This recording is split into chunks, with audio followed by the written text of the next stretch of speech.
प्यारे दोस्तों, साथियों, इंजीनियर विष्णु अग्रवाल का नमस्कार। आप सबका मेरे वीडियो चैनल पे स्वागत है। आजकल पिछले 2 दिन से मीडिया में, चाहे प्रिंट मीडिया है, चाहे इलेक्ट्रॉनिक मीडिया है, चाहे यूट्यूब है और सोशल मीडिया है, सब में एक ही बात चल रही है कि इंडियन गवर्नमेंट यूएस के प्रेसिडेंट डोनाल्ड ट्रंप के सामने झुक गई है और उसने रशिया के दबाव में, माफ कीजिए, यूएस के दबाव में, ब्लैकमेलिंग में रशिया से क्रूड ऑयल लेना बंद बंद कर रही है। और अभी 2 दिन पहले तो रिलायंस कंपनी जो है, मुकेश अंबानी की, दुनिया की सबसे बड़ी रिफाइनरी है उनकी, जामनगर में, गुजरात में, उनके स्पोक पर्सन ने कहा था कि हम ग्रेजुअली और 1-1.5 महीने में रशिया से ग्रेजुअली ऑयल लेना कम कर देंगे। निरारा एक और कंपनी है जिसमें 49% शेयर है, रशिया की पेट्रोनेट का। उस पर तो ऑलरेडी उन्होंने सैंक्शन लगा दी यूएस ने। तो सैंक्शंस के जो है डर की वजह से ये इंडियन जो पेट्रोल कंपनी है, बाकी तो सब स्टेट पीएसयूज है, इंडियन ऑयल हुआ, बाकी और बहुत सारी कंपनी सबका है। तो मुझे ये बात समझ में नहीं आ रही है, 2 दिन के पहले जो है ये सब क्यों हाय तौबा मच गई, क्या वजह है? यूएस के जो एम्बेसडर हैं सर्गियो गोर, वो साहब आए थे इंडिया, क्योंकि वहाँ की सीनेट से उनका नाम क्लियर हो गया था, अप्रूव। तो इंडिया आए थे, सब ऑफिसर से मिले, फॉरेन मिनिस्ट्री में फॉरेन मिनिस्टर से भी मिले और प्रधानमंत्री नरेंद्र मोदी से भी मिले। उसके बाद वो लौट गए यूएस। तो यूएस लौट गए, उन्होंने जाके रिपोर्ट किया होगा अपने प्रेसिडेंट को, क्योंकि वो पहला यूएस का प्रेसिडेंट है जो इंडिया के में एम्बेसडर के साथ साथ साउथ एशिया और सेंट्रल एशिया में भी स्पेशल एनवायर है, विशेष दूत है यूएस के प्रेसिडेंट डोनाल्ड ट्रंप साहब का। बहुत बड़ी चीज होगी, यानी कि साउथ एशिया में तो उस जो है इंडिया आ गया, पाकिस्तान आ गया, बांग्लादेश आ गया, बर्मा आ गया, भूटान आ गया, नेपाल आ गया, श्रीलंका के सारे ही आ गए। और सेंट्रल एशिया में, साउथ एशिया में तो अफगानिस्तान भी आ गया, और सेंट्रल एशिया में ये जो है ये सोवियत यूनियन से जो 6 रिपब्लिक जो थे आज़ाद हुए थे वो 1991 में, वो आ गए। तो वो डेवलपमेंट हुआ। एक तो क्या हुआ, उससे पहले जो आर्मेनिया है और अजरबैजान की लड़ाई हो चुकी, 2021 से लड़ाई चल रही थी, क्योंकि उसका जो आर्मेनियन जो था उसमें उसको पैसेज नहीं दिए थे ईरान जाने के लिए और फिर वहाँ से इस अरेबियन सी में आने के लिए। तो ट्रंप साहब ने दोनों कंट्रीज के प्रेसिडेंट, क्योंकि आर्मेनियन जो है वो क्रिश्चियन कंट्री है, अरबेनियन के साथ जो है मुस्लिम कंट्री है, दोनों को बुला के एग्रीमेंट करा दिया। एक कोई 27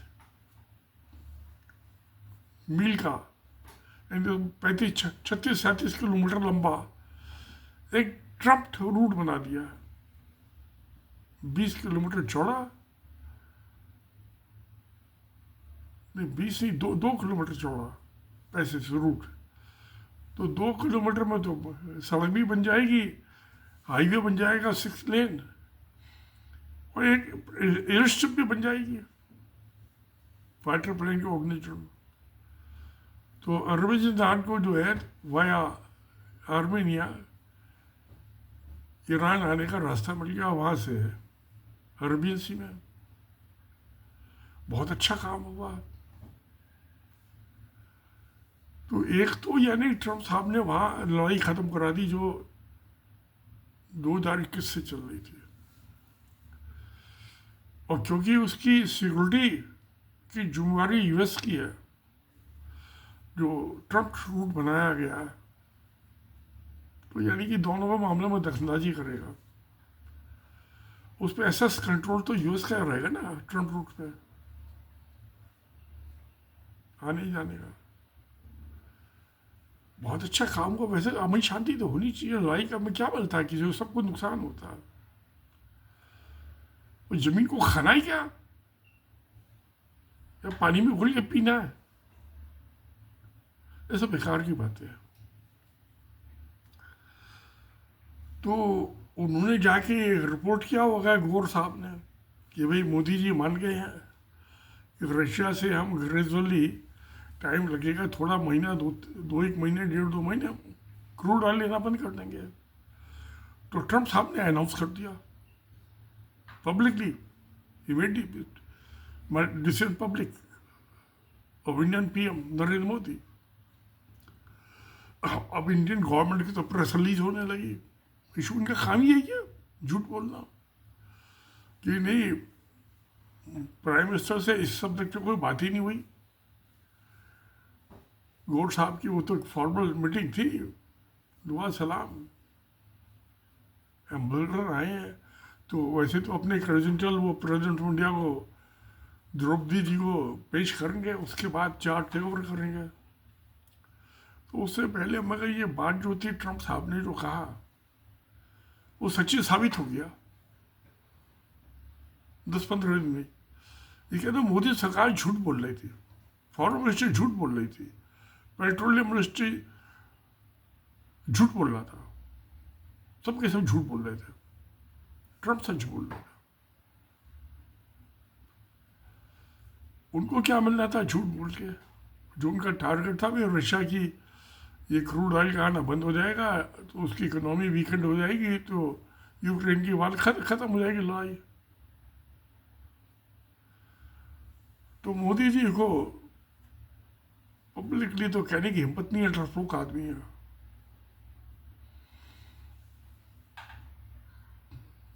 तो वो बात जो है आज देखा भाई 14-15 दिन हो गए, उसमें सच साबित हो गई।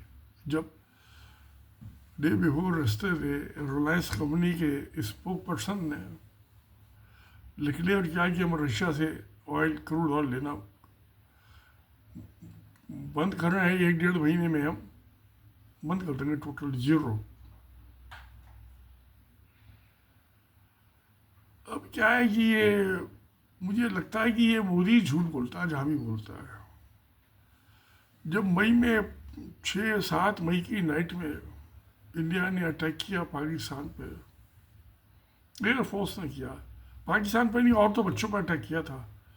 क्योंकि जो टेररिस्ट होते हैं ना वो सब इस्लामाबाद में बैठे रहते हैं, उनकी औरतें बच्चे होते हैं वहाँ पे कैंपों में, या लड़कियाँ होती जो ट्रेनिंग लेते हैं। उन बच्चों को मार के क्या मिला, बदनामी के सिवा थू थू कर रहा साहब।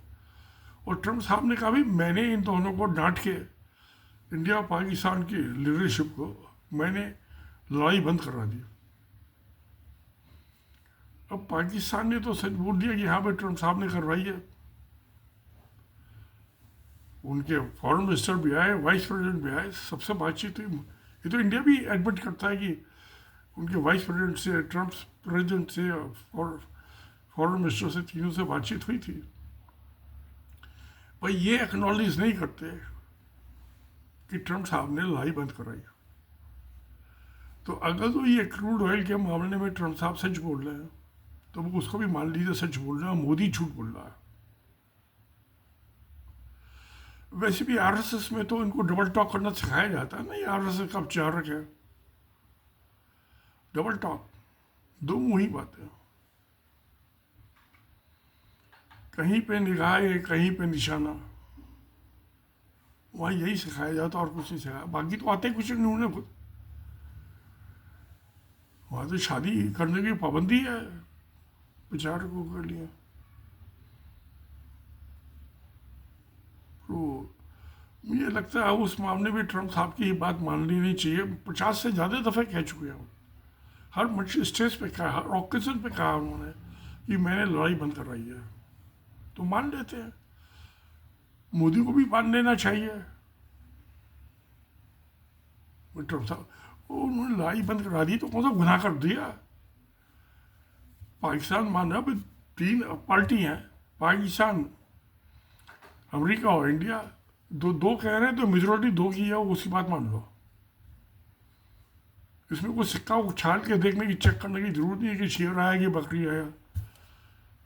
उसकी जरूरत मान लो, मेजोरिटी डेमोक्रेसी में मेजोरिटी की बात मानी जाती है। और 2:1 तो फिर दो की बात मानी जाएगी। मोदी की बात नहीं मानी, मैं तो नहीं मानूंगा, ये झूठ बोल रहा। अच्छा, दूसरी चीज, अगर लड़ाई होती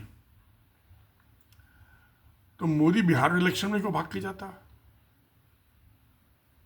वहां भाषण जाने, बयानबाजी करने की क्या जरूरत है। यहाँ लड़ाई यहाँ हो रही है, पंजाब के बॉर्डर है, कश्मीर के बॉर्डर है, तुम भाग बिहार, डरपोक किधर आदमी। और जो शेरशाह सूरी आया था हिमालय से लड़ने, तो वो भाग थोड़ा गया था कि बिहार भाग जाऊंगा, लड़ाई होगी, या दिल्ली के तख्त के लिए। जब बाबर आया था उसको बुलाया था इसने, राणा सांगा ने, इमरान लोधी से लड़ने के लिए, और जोधपुर के महाराजा ने और जयपुर के महाराजा ने। तो ये तो था, वो अफगानिस्तान में काबुल में बैठाया था, पेशावर बैठा तो लड़ाई हो रही है पानीपत में। जहाँ लड़ाई होती है वहीं पे उसको बैठना होता है ना। मौके वारदात में होना चाहिए ना लड़ाई के मैदान में।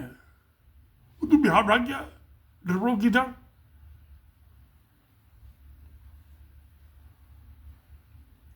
जो 1056 के आसपास, जो 11वीं सेंचुरी में मोहम्मद गौरी आया था, तो तराइन में लड़ाई हुई थी पंजाब में। तो अफगानिस्तान में वो साथ साथ फौज के साथ साथ आना होता है, चलना होता है कमांडर को। अब ये वर्दी तो पहन लेता है आर्मी की, एयरफोर्स की, साथ नहीं चलता उनके, हिम्मत नहीं है। तो ब्रो गिदड़। इंसान को जिंदगी में बहुत सी चीजें होती हैं, अच्छी बुरी सभी होती हैं। मुझे एक चीज से परहेज, डरपोक नहीं होना चाहिए, फियरलेस। डर का तो नाम पास ही नहीं फटकने देना चाहिए।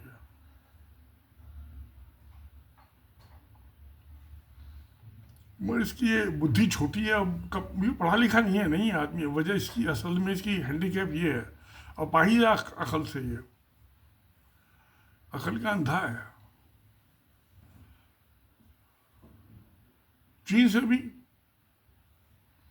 भाई दो स्टेटस को मिनटो 2000 से पहले जो था स्टेटस लोग वहाँ पे ईस्टर्न लद्दाख में, उसको चीन मानता नहीं मानता तो क्या करोगे तुमको मानना पड़ेगा। तो उसका मुकाबला तो करने लड़ तो सकते हैं। चीन वैसे भी किसी से नहीं लड़ना चाहता। जब चीन लड़ना, मैं किसी से लड़ना नहीं चाहता तो कौन मुझसे लड़ेगा।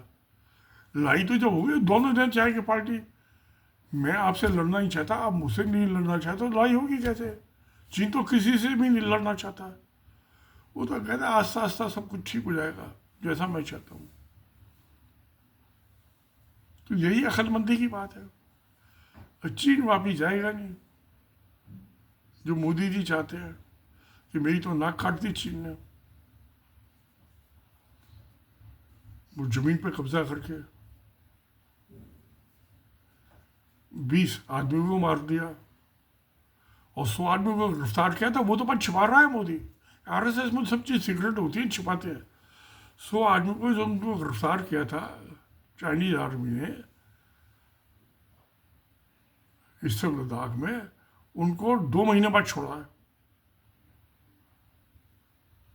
तो आर्मी के कमांडर्स की दोनों साइड की नेगोशिएशन होते रहे, इस बात को छिपा लिया मोदी ने, क्योंकि मुंह तो काला हो चुका था कि जमीन खो दी ईस्टर्न लद्दाख में। तो किसने खोना किसने पाना, जमी तो जहाँ थी वहीं की वहीं है। ये फौजें आई बैठी हैं दोनों साइड में, बैठे रहो। ठंड का मौसम है, 2/3 वो लेक जो है वहाँ पे चाइना के कब्जे में, 1/3 इंडिया के कब्जे में। कि पानी पे किसका कब्जा है, इधर से उधर चलो, उधर से बोट में बैठ के चले आ जाओ। समुद्र पर किसका कब्जा, किसी का होता ही नहीं है। नदी पे किसका कब्जा, किसी का। ऐसी हमारी जिंदगी भी बहती भी नदी की तरह से है, दिस लाइक ए रिवर। तो इस मोदी को कौन समझाएगा, चलो जनता समझा देगी। अभी तो इसकी मेजोरिटी खत्म हो गई 2024 के इलेक्शन में। तो बिहार में पता नहीं क्या होता है। यही तो, मैं तो इलेक्शन को जुआ मानता हूँ। इसमें ना कोई जीतता ना हारता, हारती है ऐसे जनता और देश की इकोनॉमी है। क्योंकि जो इलेक्शन में पैसा खर्च होता है, एक एक एमएलए की सीट के लिए 3-3, 4-4 करोड़ रुपये खर्च हो जाता है। सब 2 नंबर का पैसा होता है। एक एमपी की लोकसभा के मेंबर की सीट के लिए 20-20 करोड़ रुपये खर्च हो जाता है। सब चोरी का पैसा है। इसलिए हिंदुस्तान गरीब है। 80 करोड़ 85 करोड़ आदमी को मुफ्त राशन देना पड़ रहा है। नहीं तो हिंदुस्तानी आदमी को कम फितरती थोड़ा ना, मेहनती, बहुत मेहनती आदमी है, बड़ा कदमत है। मोदी तो उसके मुकाबले कुछ भी नहीं है। एक जो मजदूर है, मोदी की अकल उसके मुकाबले भी कुछ नहीं है। आजकल तो मैं देखा मजदूर है। मैं एक रिक्शा बैठ के आ रहा था दिल्ली में एक दिन अपने दोस्त के यहाँ से, तो मेरे हाथ में वो नंद कुमार जो था प्राइम मिनिस्टर, उसका मुर्शिदाबाद के नवाब साहब का वो किताब थी, वो 150, उसको तो फांसी लगा दी थी संजय कमल के, कि उसने कंप्लेंट की थी ना, इसने गवर्नर जनरल ने रिश्वत ली है, वो फांसी चढ़ा दिया। वार्न हेस्टिंग्स था पहला गवर्नर जनरल इंडिया का। मुकदमा चला गया। मुकदमे तो ऐसे झूठे चलते हैं, फांसी ला नहीं तो ला नहीं है। जैसे जुल्फिकार अली भुट्टो को लगा दिया पाकिस्तान की सुप्रीम कोर्ट ने, ऑर्डर कर दिया। पाकिस्तान हर प्राइम मिनिस्टर जो सारा भ्रष्टाचारी, उनके खिलाफ एक्शन हो रहा है, सब जेल गए। इंडिया में एक प्राइम मिनिस्टर गया, सब एक दूसरे को चोर बताते हैं, भ्रष्टाचारी, और गया नहीं अब तक एक भी जेल में। मजा ही नहीं आ रहा। भाई अगला जो प्राइम मिनिस्टर है, पहले वाले को जेल में बंद कर, और सुप्रीम कोर्ट उसको फांसी की ऑर्डर कर। जैसे कि जुल्फिकार अली को, भुट्टो को, पाकिस्तान के प्राइम मिनिस्टर को लगा दिए फांसी। 2-4 प्राइम मिनिस्टर को फांसी लगा दी जाए और बाकी को जेल में बंद कर दिया जाए। वो इंडिया से भाग जाए, वो मक्का चले जाए, इंग्लैंड चले जाए, तो बड़ी अमन शांति हो जाएगी। इलेक्शन के आदमी को चार्म खत्म। इंडिया की इकोनॉमी का सत्यानाश रखा है इन्होंने। अब ये तो ट्रंप साहब की बात सच्ची साबित हो गई, मोदी की बात फिर झूठी साबित हो गई। क्यों प्यारे दोस्तों, हो गई नहीं झूठी बात। कि भी मोदी ने नहीं कहा कि मैं क्रूड ऑयल का इम्पोर्ट बंद कर देंगे। और बोलते क्या, एम्बेसडर को प्रॉमिस किया है। वो एम्बेसडर बड़ा फितरती आदमी है। हाले एक तो यंग आदमी है, काले बाल है उसके, मोदी के सफ़ेद बाल है। उसने हजामत भी बनाता है, रोजाना दाढ़ी मूछ साफ करता है। मोदी को दाढ़ी मूछ नहीं साफ करते, में कीड़े घूमते रहते हैं, जू घूमते रहती हैं, लीक्स औरतों के बालों में होती है ना, लीक्स जू वगैरह जो होती हैं। मुझे तो पता नहीं, मेरे तो सोच के बाल ही चलेगा, कहाँ लीक होगी, कहाँ जू होगी। हजामत में रोज बनाता ही हूँ। तो अब जो है, ये जो 2 दिन से मीडिया में हल्ला मच रहा है, पहले तो इन्होंने मोदी का विश्वास कर लिया कि भाई एम्बेसडर ऐसी लफाजी हाँक रहा मोदी, ये ट्रम्प जैसी लूज बातें उछालता रहता है आसमान में, हवा में।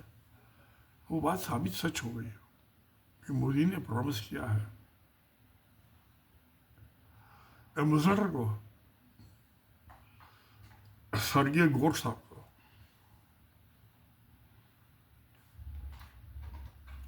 तो सच को एक न एक दिन सच सबके सामने आ जाता है।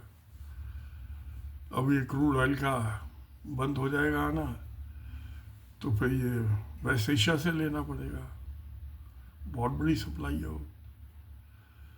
तो जब वैसा है तो उसकी प्रोडक्शन या तो बढ़ेगा वहाँ पे, अगर इतना ही प्रोडक्शन रहेगा क्रूड ऑयल का तो मार्केट रेट बढ़ जाएगा, महंगा हो जाएगा। क्यों रशिया से सस्ता क्रूड आ रहा था तो इंडियंस को कोई फायदा नहीं हुआ, क्योंकि उनको उसी महंगे रेट पे ही पेट्रोल और डीजल मिलता रहा, वो गैस कोई सस्ता नहीं मिला। अब ये वेस्ट एशिया तो ये तो है ही महंगा, सप्लाई वही है, डिमांड बढ़ गया, एक मोटा पेट वाला मिल आ गया इंडिया, क्रूड परचेज करेगा, या फिर अमेरिका से परचेज कर उसका और भी ज़्यादा महंगा पड़ेगा, क्योंकि डिस्टेंस ज़्यादा है।